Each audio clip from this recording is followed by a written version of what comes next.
Tengo 6 misiones cumplidas desde a bordo del portaaviones. Y después tengo otras 6 misiones cumplidas desde tierra.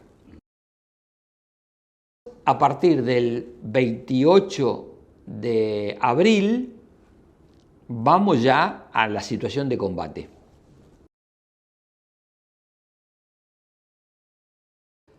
Pero nos enteramos que el submarino Splendid, a las 2:15 de la mañana del 4 de mayo, estaba a 28 kilómetros del portaaviones 25 de mayo.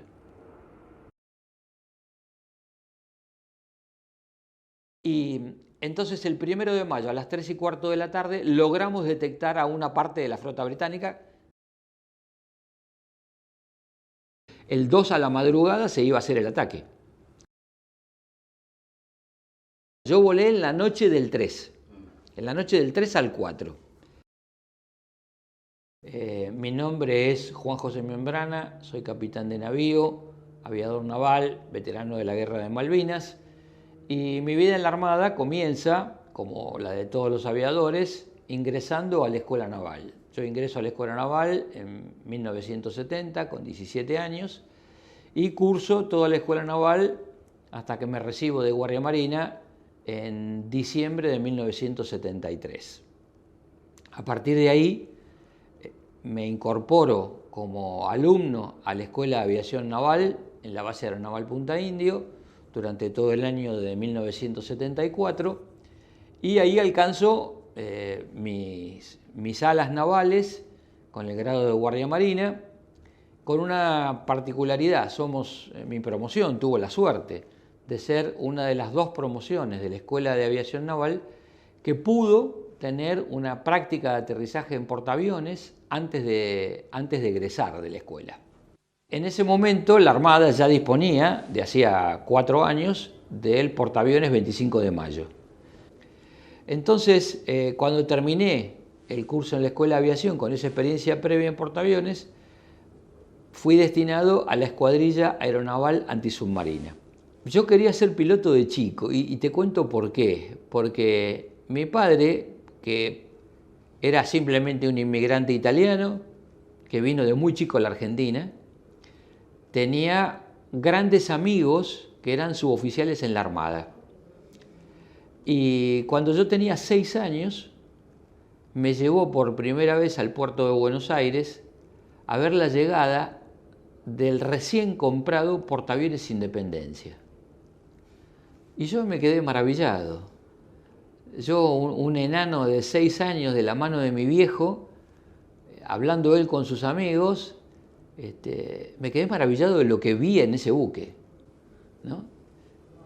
Y durante toda la vida, durante los 11 años que siguieron hasta que entré al Escuela Naval, mi sueño era ser un piloto de portaaviones. Y uno de mis mejores amigos, hicimos la secundaria juntos, Ricardo. Y el papá de Ricardo era oficial de Marina. Hicimos la secundaria juntos y cuando estábamos en 4.º año, Ricardo me dice, voy a entrar a la Escuela Naval. Y le digo, ¿cuándo va a ser eso? Y va a ser ahora, a fin de este año. ¿Y vos no querés entrar conmigo? Me dice, vos querés ser aviador, vos querías volar en portaaviones. Hagámoslo juntos y yo voy a ser seguramente un oficial de superficie como mi viejo y vos vas a ser un aviador naval. Le digo, bueno, vamos. Y ahí empezó nuestra aventura. Con Ricardo, obviamente, somos hermanos de la vida, ¿no? Nos conocemos desde los 16 años y así fue como yo desperté a esta pasión que es la aviación y más aún la aviación naval. Entonces, la forma más rápida de llegar a portaaviones para mí era pedir tracker, era pedir exploración y guerra antisubmarina. Y tuve la suerte que tuve buen desempeño en portaaviones, tenía buenas calificaciones en la escuela y lo que yo pedí me lo dieron. Uno normalmente cuando va a aterrizar en una pista común vuela a 300, 350, 400 metros de altura. Y de ahí entra en la inicial, hace el giro a básica y termina entrando en la final. Cuando uno va a volar en portaaviones, eso se reduce a 120 metros. La trayectoria diurna para volar en portaaviones, para los aviones a hélice, es de 120 metros y para los aviones reactores es a 150 metros. La otra particularidad que tiene el enganche en el portaaviones es que cuando uno gira a la final, esa final tiene una duración de entre 20 y 30 segundos. Eso es todo lo que hay. ¿Por qué? Porque durante muchísimos años, esto lo estudió muy bien la Marina norteamericana, 30 segundos es el máximo periodo de concentración que un piloto puede tener para mirar la alineación con la cubierta de vuelo, la trayectoria de descenso que usa un espejo óptico que le marca la trayectoria y controlar la velocidad del avión, que siempre es en velocidades lentas, en velocidades cercanas a la pérdida. Cuando uno va volando y se va acercando al buque, las correcciones son cada vez más pequeñas, tanto las correcciones de potencia como las correcciones con la actitud del avión. El avión viene con su gancho abajo y toda esa geometría lo lleva a que, si viene bien, toque en el medio de la zona de cables. El portaaviones 25 de mayo tenía 6 cables y el avión está tocando entre el cable 3 y el cable 4. El gancho debería enganchar, y ahora después te explico por qué uno dice debería, y cuando el gancho se engancha en uno de esos cables, el avión empieza a frenarse. Lo que siente en el arnés es que el avión se está desacelerando casi con 3 veces la fuerza de la gravedad. O sea, son 3G negativas las que llevan a frenar al avión en la cubierta, en este espacio que vos dijiste que es del orden de 150 metros. Y la zona de cable es una zona de unos 30 metros. O sea que hay que apuntarle en realidad al espejo, y el espejo, bien volado, te va a llevar a esa zona de 30 metros. A partir de ese momento, entran debajo del avión y el jefe de lanzamiento ahora le ordena al suboficial que está manejando la catapulta que tese al avión. Tesar al avión es estirar al avión entre esos dos puntos, que es el punto de la cola y lo que tira la catapulta, ¿sí? O sea que el avión queda tesado, queda estirado, esos dos cables, perfectamente. A partir de ahí se hacen las verificaciones internas en el avión, se le da el ok al jefe de lanzamiento y el jefe de lanzamiento empieza a hacer una seña con sus manos, que es la seña de poner potencia. Poner potencia hasta llegar a la potencia máxima, que se logra en 5 o 10 segundos. O sea, van los aceleradores hacia adelante, el avión empieza a vibrar y a querer, como yo digo, a querer soltarse como loco, porque estás a plena potencia. Se revisan los instrumentos por última vez y se saluda al jefe de lanzamiento. Cuando se saluda al jefe de lanzamiento, el jefe de lanzamiento hace una última verificación del avión, de que no haya pérdidas, de que el avión que está bramando a máxima potencia no se desarme por ningún lado, y le da la orden al jefe de catapulta de que catapulte al avión. Y el avión inicia la corrida de lanzamiento. Esa corrida de lanzamiento tiene un recorrido de 57 metros. Y otra vez volvemos a la aceleración de la gravedad, porque es una corrida acelerada para llevar al avión en 57 metros de 0 a la velocidad de vuelo, que es de 220 km por hora. Así que otra vez ahí tenemos 3 veces y media la aceleración de la gravedad, pero ahora positiva, acelerándonos. Cuando el avión llega al final, la catapulta se frena y el avión solo sale a volar, porque no hay nada que lo retenga. Ese estrobo que lo tenía enganchado se cae y el avión sale a volar. Tengo 6 misiones cumplidas desde a bordo del portaaviones y después tengo otras 6 misiones cumplidas desde tierra. Nosotros participamos, como bien decís vos, hubo una primera parte que es la Operación Rosario, la recuperación de la soberanía en Malvinas, y después, a partir del 28 de abril, vamos ya a la situación de combate. En esa situación de combate, los trackers vuelan diurno y nocturno.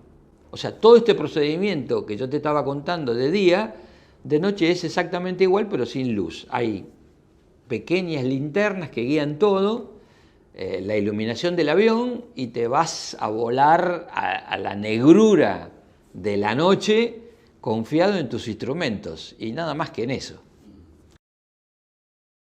La tripulación del tracker son 4 personas. Adelante vuelan el piloto a la izquierda, el copiloto a la derecha. Detrás del piloto vuela un operador de sensores no acústicos, el radar, el equipo de guerra electrónica, o sea, el equipo que detecta radares, y un detector de anomalía magnética que permite encontrar un elemento magnético sumergido en el mar. Y detrás del copiloto vuela el operador de sensores acústicos, que pueden ser pasivos o activos, que es lo que fundamentalmente se usa para detectar a los submarinos, a través de unos artefactos que se llaman sonoboyas, que se tiran al mar. Las sonoboyas hacen que a través de un cable, como si fuera de un micrófono, se desenrolle a una graduación de profundidad un hidrófono.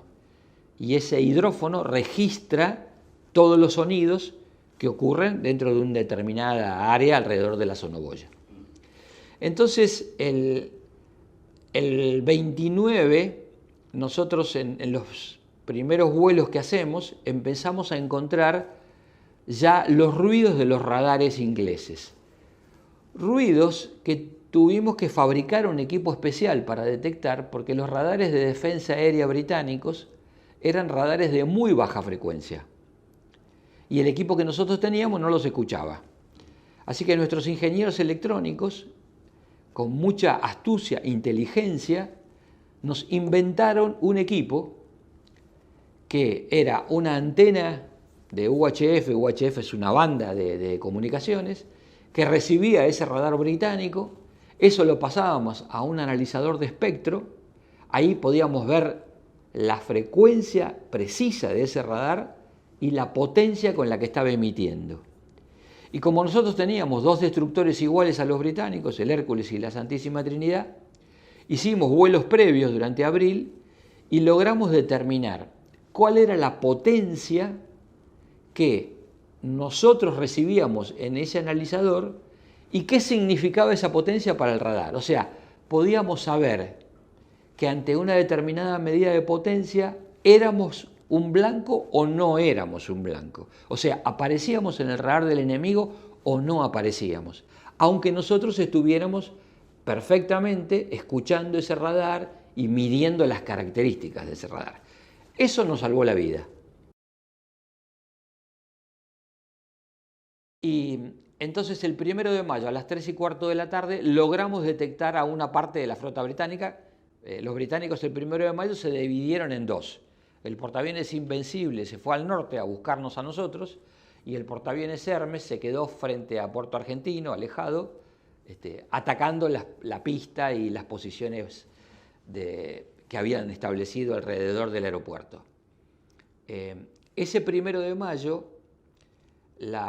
nosotros sabíamos dónde estaba el portaaviones británico y los británicos no sabían dónde estábamos nosotros. Hay que recordar también que simultáneamente con los portaaviones estaban los submarinos nucleares británicos, que nosotros no sabíamos cuántos eran, pero sabíamos que por lo menos habían zarpado 3. Y por las velocidades que podían manejarse, suponíamos que estaban en proximidades de Malvinas los 3. Entonces se planifica el ataque para el 2 de mayo a la madrugada. ¿Cuántos trackers había embarcados? A bordo del portaaviones en ese momento teníamos 4 trackers y teníamos 8-4. Íbamos a tener que jugar todo el grupo aéreo en una sola jugada porque no nos iba a quedar nada más. Entonces esa jugada tenía que ser precisa y tenía que servir. Porque los A4 iban a ser guiados por los trackers. Exactamente. Y Y todos sabíamos que a los trackers los podían interceptar los Sea Harrier y a los A4 los podían interceptar los Sea Harrier o los podía derribar la defensa antiaérea. Entonces, suponíamos que de todo lo que fuera volando hacia la flota británica iba a volver menos de la mitad. ¿Vos volaste el primero? Yo no volé el primero. Yo ese día estaba de señalero de portaaviones.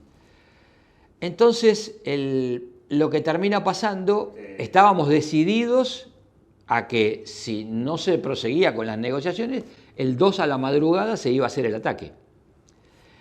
El 2 a las 2:15, 2:30 de la mañana, esto nos enteramos muchísimo tiempo después, te estoy contando algo, como uno siempre dice, con el diario del lunes. Aparentemente le llega un mensaje al comandante de la flota argentina diciendo que demore el ataque, porque hay conversaciones de paz que se van a llevar adelante en Lima, Perú, por los buenos oficios del presidente peruano, y que hay una comisión que va a salir desde Argentina para ir a Perú y hay una comisión que va a salir desde Londres para ir a Perú. Eso hace que en definitiva las expectativas del ataque empiecen a bajar y por otro lado se produce algo insólito en el Atlántico Sur, que es que durante la tarde del primero y la madrugada del 2, el viento que normalmente hay en el Atlántico Sur desaparece. Nos quedamos sin viento, entramos en lo que se llama una célula de alta presión, donde hay una calma en el viento increíble, el mar está absolutamente planchado, y eso hacía prácticamente imposible el despegue de los A4 con la carga de bombas necesaria para poder atacar a la fuerza británica. Entonces, durante la tarde del 2, o mejor dicho, la noche del 2, empezamos a navegar hacia el sudoeste y durante el 3 continuamos navegando hacia el sudoeste para llegar el 3 a la tarde al sur de Puerto Deseado. Ahí se decide, durante todo ese día, esa noche del 2 y el día 3, empezamos a volar ahora nosotros misiones de guerra antisubmarina. Yo volé en la noche del 3, en la noche del 3 al 4. Y ahora te voy a explicar por qué esa noche termina siendo una noche especial. El 3 a la tarde se detectan unos ruidos al sur del portaaviones. Ahí van 2 helicópteros Sikina a investigar con sus sonares. Hacen todo un procedimiento de investigación de contacto y no aparece nada. Pero resulta sospechoso para la Fuerza Argentina que haya un contacto, digamos, próximo a la zona donde estábamos nosotros. Así que el comandante decide que durante la noche del 3 al 4 va a ir navegando hacia el norte para poder entrar en el Golfo de San Jorge. Esa noche, a las 11 de la noche, me catapultan a mí con una tripulación. Mi tripulación era el teniente Otogali, el cabo Paulincas y el cabo Condorí. ¿Con qué tarea? Con la tarea de sembrar una barrera de sonoboyas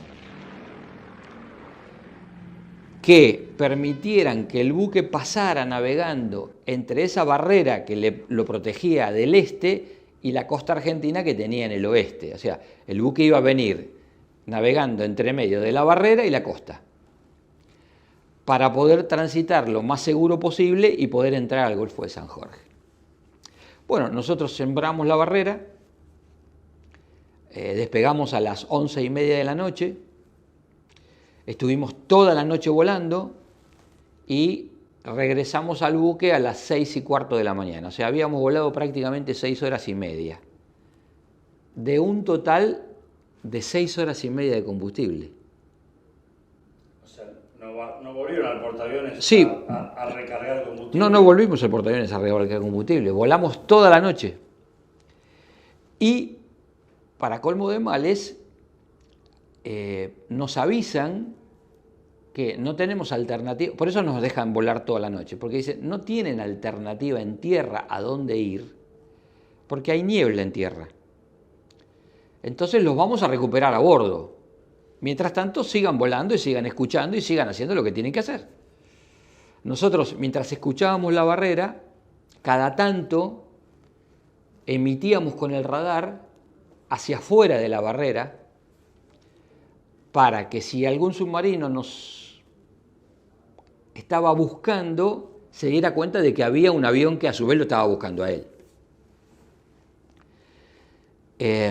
Entonces, a las 6 de la mañana, cuando empezamos a pedir la recuperación, porque ya teníamos las luces de bajo nivel de combustible que empezaban a flashear, como decimos nosotros, ¿no? Cuando se te prenden las luces de bajo nivel de combustible, te queda más o menos media hora de combustible para poder volar.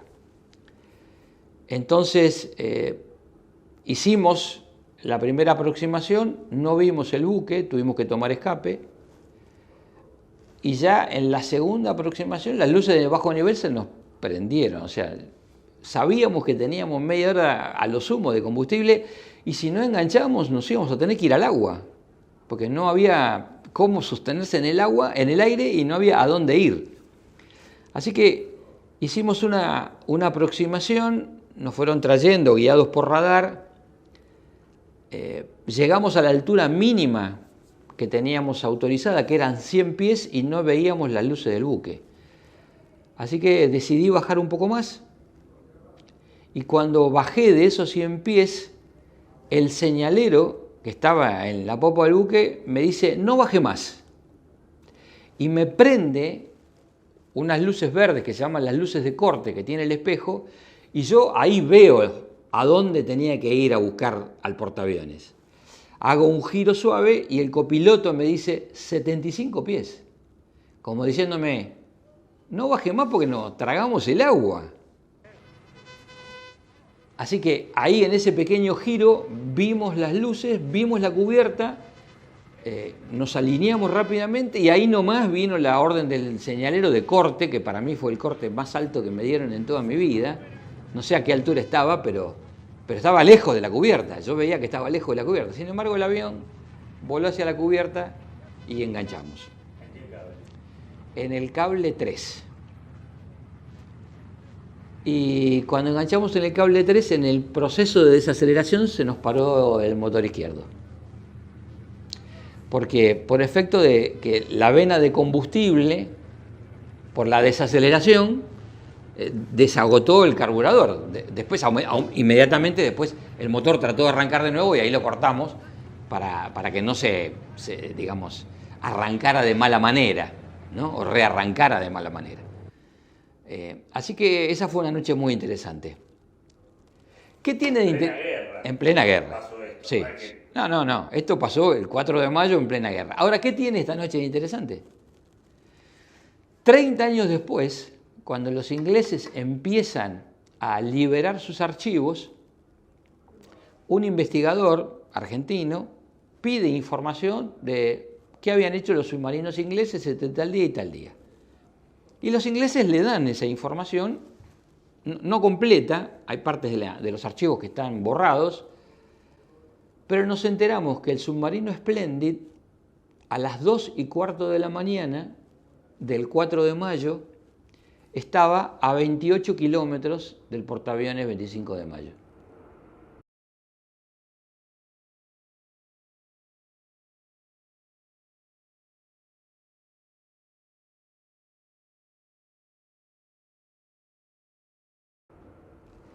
¿Y por qué no siguió aproximándose? Porque escuchó a un avión tracker emitiendo con el radar, lo clasificó, y su comandante, y está escrito así en su informe, dice: este contacto es un contacto peligroso para mí. Así que lo que voy a hacer es voy a abandonar la aproximación a esto que creo yo que es el portaaviones, porque es de noche, no lo voy a ver. No podían atacar si no confirmaban visualmente lo que atacaban. Y voy a ir al plano profundo para sacarme este avión de encima, y voy a continuar navegando al norte. Para cuando salga el sol, saldré otra vez a la profundidad de periscopio y miraré a ver quiénes son. Y si es el portaaviones 25 de mayo, lo atacaré. Bueno, cuando sale a profundidad de periscopio y saca su periscopio, en la mañana del 4 de mayo, a las 8:30 de la mañana, no encuentra más al portaaviones. Y el día 5, un avión tracker que sale a buscar al Aviso Sobral, que fue atacado en la noche del 3, despegan alrededor de las 9 de la mañana y a poco de despegar y probar el radar a unos 50 kilómetros después de la salida del portaaviones, el radarista le dice: tengo un contacto chico a tal rumbo. El comandante mira en esa dirección y cree ver la estela de los apéndices de un submarino. Así que inicia un ataque y hace un ataque con torpedos, buscadores. El torpedo buscador es un arma que entra al agua y busca sola al submarino. Tiene toda una computadora que hace esa tarea. El torpedo no explota, pero sobre ese contacto más tarde despegan 2 helicópteros Siquín que van a trabajar ese lugar y otro tracker. Y ahí tienen otro indicio de que puede haber algo y materializan otro lanzamiento de torpedo que tampoco escuchamos la explosión. Y después el 6, en otro vuelo, otro comandante que también tiene un contacto radar chico, va directamente y lo ataca con bomba de profundidad. De esos ataques del 5 y del 6 nunca tuvimos resultados. Lo que sí sabemos es que el submarino Splendid, que en su bitácora ni siquiera está cerca de los lugares del ataque, tiene fallas que tiene que ir a reparar al medio del océano con repuestos que le mandan desde Inglaterra y se los lanzan desde un C-130.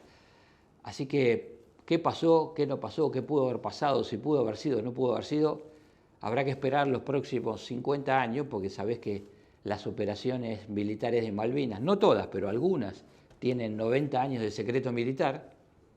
Así que yo ya le dejé una carta a mi nieto bien detallada para que averigüe, él cuando sea un viejito como yo, para que averigüe a ver qué hizo su abuelo y si sirvió o no sirvió de algo. Después de ese 7, el día 9, el día 10 en realidad, nos desembarcan y vamos a volar ahora desde la vieja estación aeronaval de Río Gallegos. ¿Qué volamos en esos 32 días?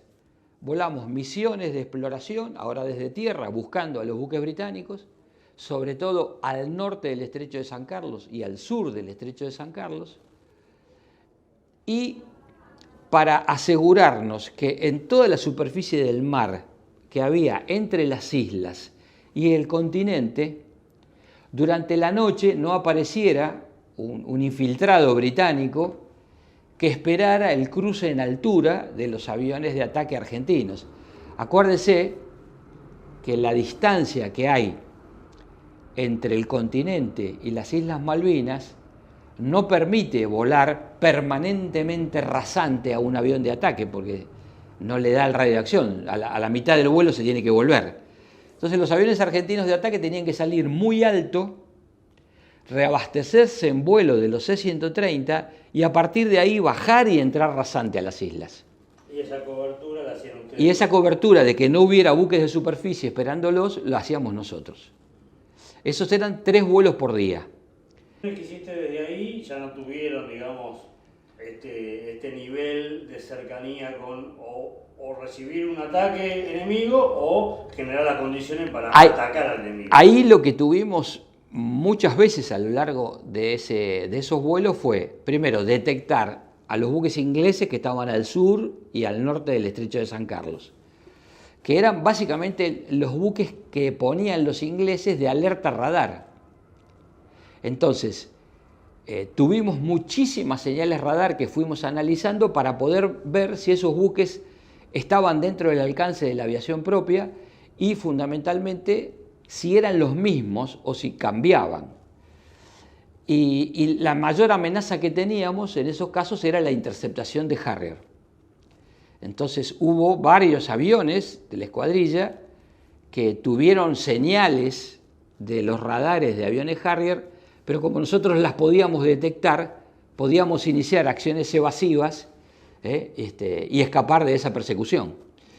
Eso a mí me pasó, creo que me pasó el 29 de mayo. Digo creo porque nunca lo vi al Harrier, siempre tuve la suerte de poder evadir las señales de ese radar, así como hicieron mis otros compañeros, y nunca tuvimos un contacto visual entre un Harrier y un tracker, porque si lo hubiéramos tenido, el tracker no hubiera vuelto. Esa es la realidad.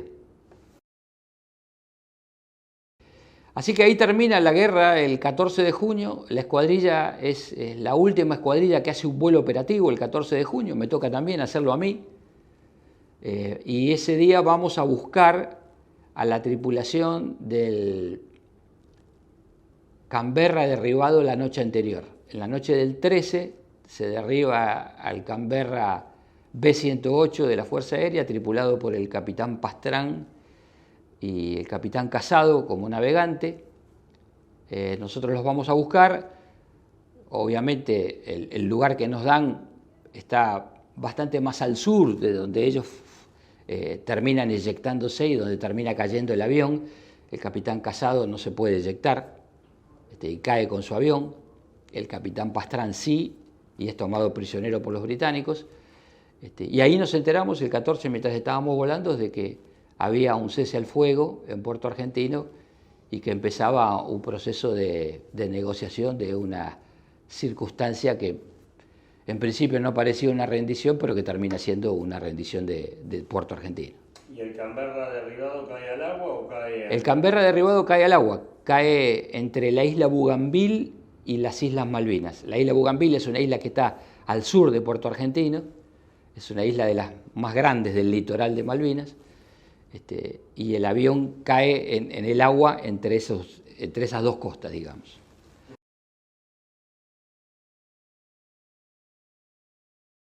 Tuve la suerte de volar muchísimo tiempo en portaaviones por el hecho de ser señalero.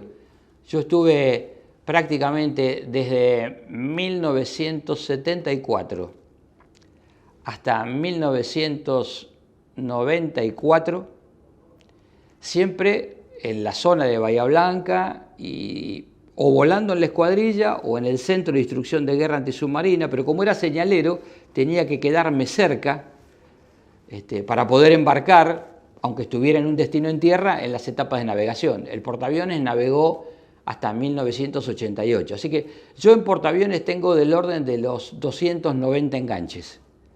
Y de los 290 enganches hay 90 prácticamente que son nocturnos. Tracker es la única escuadrilla que tiene la capacidad o que tuvo la capacidad de volar nocturno en portaaviones.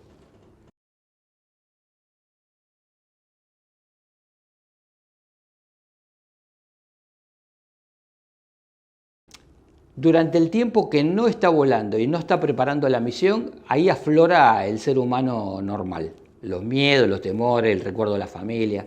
Ahora, una vez que uno lo designan para una misión, tiene una hora de despegue fijada y tiene que hacer un montón de tareas previas, ahí es profesionalismo puro, enfocarse en la tarea y la misión y enfocarse en no fallar en ninguno de todos estos pasos, en la puesta en marcha, en llevar el avión a catapulta, en entrar en la catapulta, en catapultar bien, en probar los sensores una vez que el avión está en vuelo. O sea, no tenés tiempo para pensar. Y la diferencia fundamental para mí, te diría que desde el punto de vista de las sensaciones, está dada en si tengo que volver de día o de noche al portaaviones. La operación diurna en el portaaviones, cuando uno se acostumbra y vuela mucho en portaaviones, como me pasaba a mí, es algo que uno disfruta, que realmente está esperando que le den un turno de vuelo para poder catapultar, hacer una misión, volver, enganchar.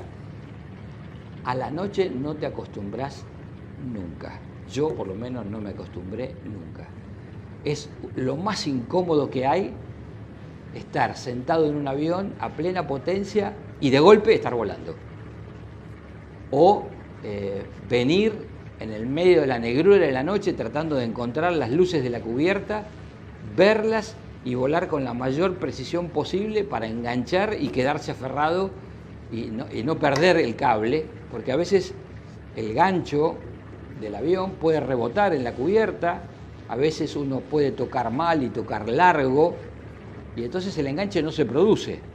Eso se llama volter en la jerga. Y cuando uno hace un volter, lo único que le queda es volver a poner toda la potencia, salir a volar de nuevo e iniciar una nueva aproximación. Y a veces hay combustible y a veces no hay combustible para hacer eso. En la guerra nunca sobra el combustible, porque uno viene siempre con el combustible justo para enganchar a lo sumo 1, 2, 3 veces y después si no enganchaste te vas al agua. Así de fácil. Cerrar la nota como... Bueno, primero que nada te agradezco esta oportunidad de poder contarle a mis conciudadanos cómo fue esto de volar desde un portaaviones, volar un avión de guerra antisubmarino, un avión lento, pero por sobre todas las cosas quiero rescatar este interés del pueblo argentino en conocernos. Yo creo que se está dando esta situación de que todo el mundo dice, escuchemos a los veteranos a ver qué tienen para decirnos, porque durante la guerra, como en la vida, ocurre de todo. Y tenemos 649 héroes que no volvieron, que no regresaron, y merecen ser recordados. Y los únicos que los podemos recordar somos sus compañeros de batalla, los que tuvimos la suerte de compartir con ellos esa tragedia que es la guerra, porque la guerra es una tragedia, y recordarlos y tenerlos en la mente y acordarme de Zubizarreta y acordarme de Márquez, acordarme de Benítez, acordarme de Miguel, que son los 4 pilotos que perdió la aviación naval, y acordarme del suboficial mayor Lobos, y de Barrios, y de Grimoldi, y de Iseli, porque ellos merecen que todos nosotros conozcamos y sepamos que existieron y que dieron la vida por nuestra patria.